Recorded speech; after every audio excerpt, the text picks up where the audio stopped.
Hello, everyone, and welcome to Learn English with Feelings Words. I'm Mr. Alex, your English teacher for today. Hi, I'm Emma. In this episode, we'll explore some of our favorite feeling words: happy, sad, excited, and nervous. That's right, Emma. Feelings words are important in English because they help you share emotions clearly. When you can describe how you feel, people understand you better, and conversations become more real. Exactly. Sometimes people know English words, but don't know how to express their feelings. So today, we'll practice that together, step by step. Let's start with the word happy. Emma, when do you feel happy? I feel happy when I finish a big project or when I drink my morning coffee. And you, Mr. Alex? I feel happy when my students learn something new, just like now. It's a great feeling to see someone improve. That's wonderful. You can use happy in many ways. For example, I'm happy to see you, or she's happy with her new job. Good examples. Now let's move on to sad. Sad is the opposite of happy. Yes, I feel sad when my favorite show ends or when I miss my friends. I understand. Sometimes people say, I feel sad because I failed my test, or I'm sad that it's raining. Using because helps you explain why you feel that way. Right. It's simple but powerful. Now, what about excited? That's one of my favorite words. Mine too. Excited means you feel very happy and full of energy about something that's going to happen. For example, I'm excited for the weekend, or I'm excited to learn English. Exactly. It shows positive energy. So if someone says, I'm excited about my new job, it means they're really looking forward to it. I love that word. It sounds so positive.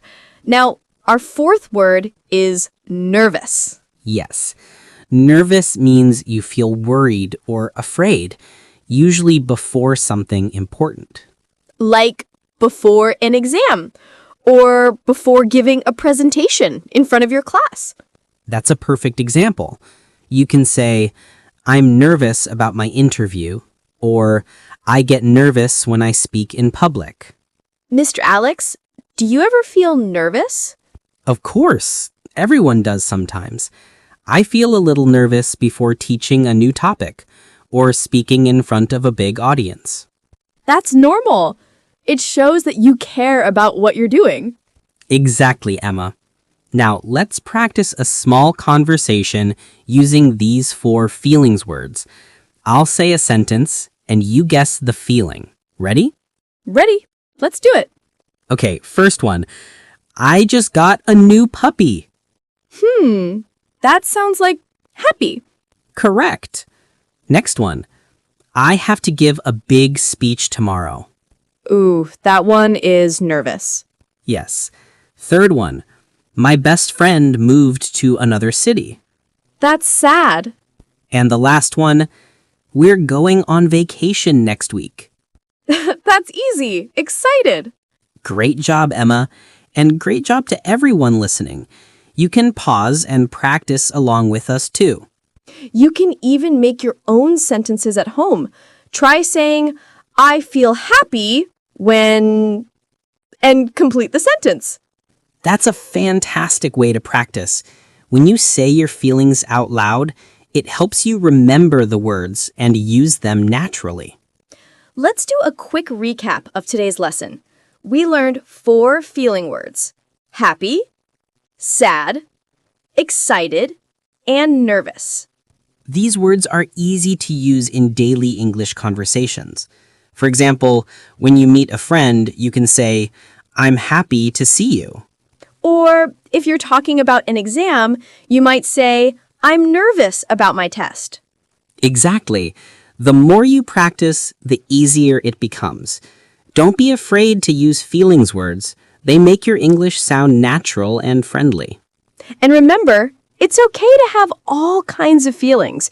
Everyone feels happy, sad, excited, and nervous sometimes. That's very true.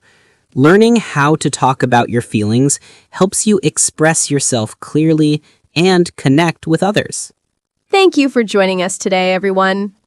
Keep practicing, keep smiling, and keep learning English with confidence. See you next time, everyone. Bye-bye. Before we finish, Mr. Alex, can we learn a few more feeling words? That's a great idea, Emma. Let's add a few bonus ones. Perfect. What about the word angry? Good choice. Angry means you feel upset or mad about something. For example, I feel angry when someone is rude, or she was angry because she lost her phone. Exactly. But remember, it's okay to feel angry sometimes. Just express it politely. That's true. And how about tired? Tired means you need rest or sleep. You can say, I'm tired after a long day, or he feels tired because he studied all night. I say that almost every Monday morning. I think we all do. So now we have 6 feeling words: happy, sad, excited, nervous, angry, and tired. That's right. Let's make a short review practice for our listeners. Okay, everyone listening, repeat after us. I feel happy when I see my friends. I feel sad when it rains. I feel excited about my birthday. I feel nervous before my test.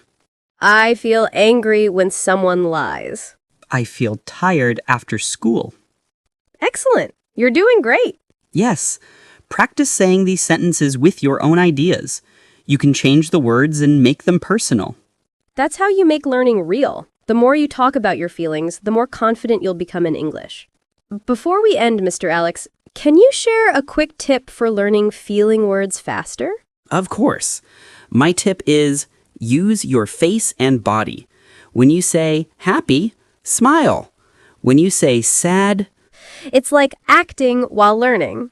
exactly. It makes English fun and natural. And my tip is keep a small feelings journal. Every night, write one sentence. Today I felt blank because blank. That's wonderful advice. It helps you practice writing and feelings at the same time. So, friends, let's remember, Both feelings words make your English come alive. thank you for learning with us today. We hope you feel happy and excited after this lesson. Keep practicing your English every day. And remember, it's okay to feel all kinds of emotions. Because that's what makes us human. See you in the next episode. Bye, everyone. Stay positive and keep learning.